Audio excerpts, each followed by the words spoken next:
Good morning. Ms. Carla, thank you.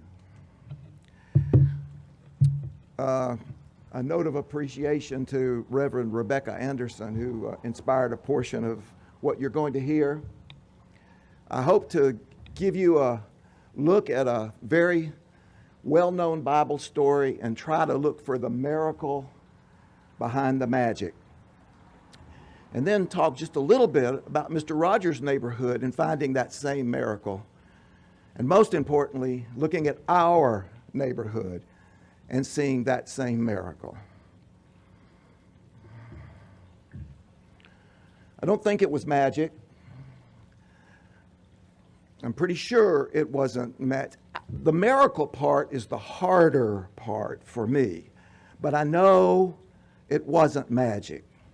There are 4 or 5 places in the Bible where the story of Jesus feeding a group of folks, a large group of folks, is told. And there's differences in the version. In some places there's 4,000 guys. In other places there's 5,000 men. Same story, but different versions.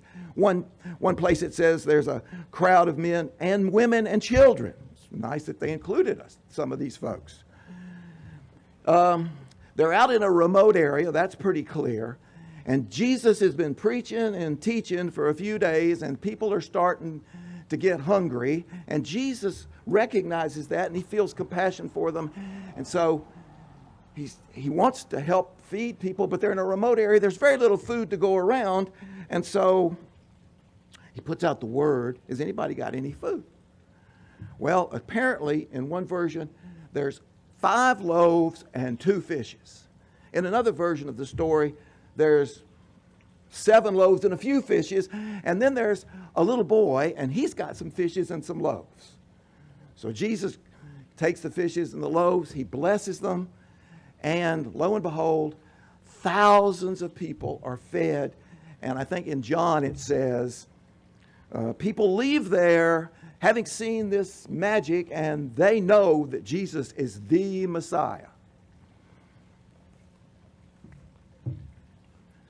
When I was a younger person, I looked at that story, heard it in Sunday school, and I went, wait a minute. Now, how did this work? So Jesus takes the bread and he blesses it, and he breaks off a piece, and another piece grows. And then he breaks off another piece and gives it to someone, and another piece of the bread grows. And then he puts some loaves out in the crowd. Everybody takes a piece, and before they can hand it to the next person, the loaf grows back. And if that isn't confusing enough for a young person, what about the fishes? I mean, you take the bite of the fish, and the fish becomes whole again. Yeah. So apparently, I, as a younger person, wasn't the only person that worried about this or thought about this, because as I grew older, I learned that progressive theologians, progressive Bible scholars took a look at this story and they said, wait a minute. There's another way to look at this. You know, Jesus was a pretty good student of human nature. He knew that people wouldn't come way out there in this remote area without bringing at least a granola bar. And so they also knew that Jesus was a good preacher and a great influencer. He could connect with those people. So what I think is, well, maybe brings that little boy up. He says, look here, this youngster's been out here fishing all day. He's brought some lunch, and this young man is willing to share with us his food. Doesn't anybody here have anything else they can maybe share? And one by one, a granola bar comes out, maybe some rice and beans, hummus, I don't know. And all of a sudden, people feel comfortable enough and safe enough that what they've squirreled away can be shared. And there's enough food for baskets to be left over. Well, some people think that's a bummer. I mean, that's not nearly as snazzy as the front page headline that reads, future Messiah feeds thousands with 2 fish, versus a little paragraph on the back page of the paper that says a really good preacher gets people to share what they brought. Not nearly as interesting. But to me, I feel that the real miracle is not in the magic of loaves of bread that expand on their own. The real magic is, in fact, the sharing. That got me to thinking about Mr. Rogers. Well, actually, that's not true. What really got me thinking about Mr. Rogers is that that's the church theme for the next few weeks. But it seemed to fit because on that little TV screen, and they were little then, this man comes in, puts on a sweater, changes his shoes, he sits down, and he looks at us, and he invites us into his world, into his neighborhood. And he makes us feel comfortable. He shows us what kindness is. He makes me feel confident that I can be who I am. And he teaches me about sharing. I bet there's no way to count the number of times Mr. Rogers used the word share and sharing. But here's a quote that he got the point across without even using the word. It's not so much what we have in life that matters. It's what we do with what we have. Now, you can take that a lot of different ways. And the way that I'm focusing this morning is that tells me that I can give of what I have. And that's what really matters. I can share.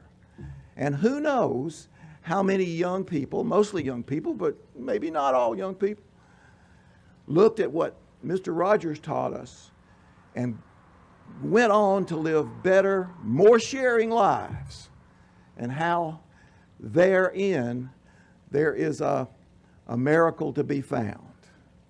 It's not magic, and it's not front page worthy, maybe, but it's a miracle nonetheless. And that gets me to the miracles in our own neighborhood, our own church, our community. We are sharers. You know, Carla, Marianne Schmink also is a spark plug in the Community Weatherization Coalition. This church helped start that organization where we go into the community and help people save money on their electric bills and their water bills. And a good part of the membership and the people, the volunteers in that group, led in many cases by Marianne Schmink, a good part of those volunteers are from this church. And look at the way we share our resources with other neighborhoods. We share among ourselves. We gather to put nutritious food into backpacks so that kids can have something to eat over the weekend.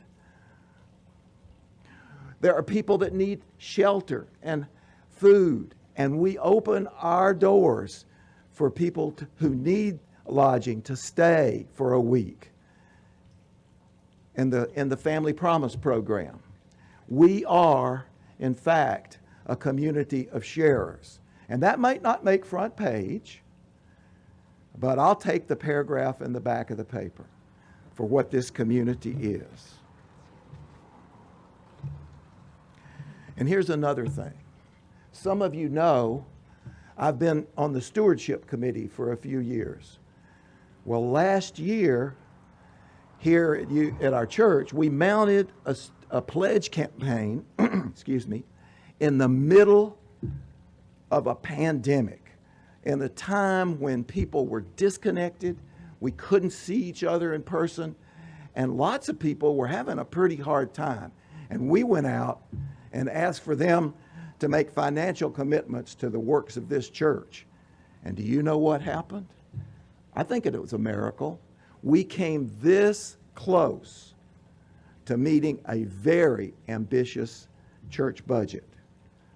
And I think there's a miracle there.